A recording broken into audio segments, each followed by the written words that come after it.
بسم الله الرحمن الرحيم ياسين والقرآن الحكيم إنك لمن المرسلين على صراط مستقيم تنزيل العزيز الرحيم لتنذر قوما ما أنذر آباؤهم فهم غافلون لقد حق القول على أكثرهم فهم لا يؤمنون إنا جعلنا في أعناقهم أغلالا فهي إلى الأذقان فهم مقمحون وجعلنا من بين أيديهم سدا ومن خلفهم سدا فأغشيناهم فهم لا يبصرون وسواء عليهم أأنذرتهم أم لم تنذرهم لا يؤمنون إنما تنذر من اتبع الذكر وخشي الرحمن بالغيب فبشره بمغفرة وأجر كريم إنا نحن نحيي الموتى ونكتب ما قدموا وآثارهم وكل شيء أحصيناه في إمام مبين واضرب لهم مثلا أصحاب القرية إذ جاءها المرسلون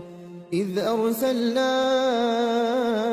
إليهم اثنين فكذبوهما فعززنا بثالث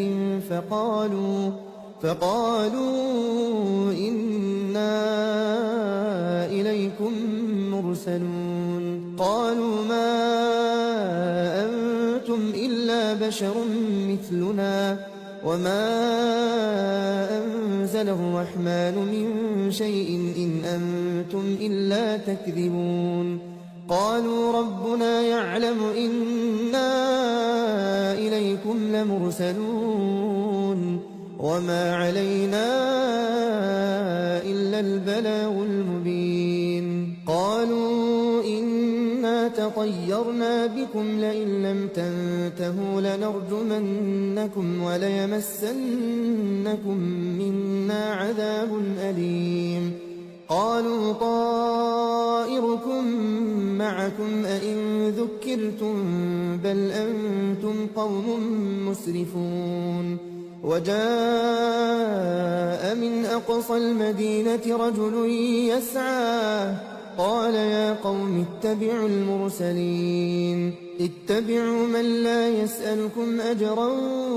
وهم مهتدون وما لي لا أعبد الذي فطرني وإليه ترجعون أأتخذ من دونه آلهة إن يردني الرحمن بضر لا تغن عني شفاعتهم شيئا ولا ينقذون إني إذا لفي ضلال مبين إني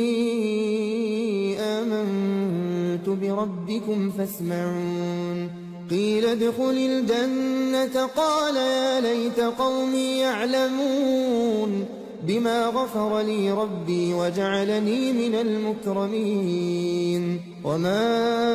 أنزلنا على قومه من بعده من جند من السماء وما كنا منزلين إن كانت إلا صيحة واحدة فإذا هم خامدون يا حسرة على العباد ما يأتيهم من رسول إلا كانوا به يستهزئون ألم يروا كم أهلكنا قبلهم من القرون أنهم إليهم لا يرجعون وإن كل لما جميع لدينا محضرون وآية لهم الأرض الميتة أحييناها وأخرجنا منها حبا وأخرجنا منها حبا فمنه يأكلون وجعلنا فيها جنات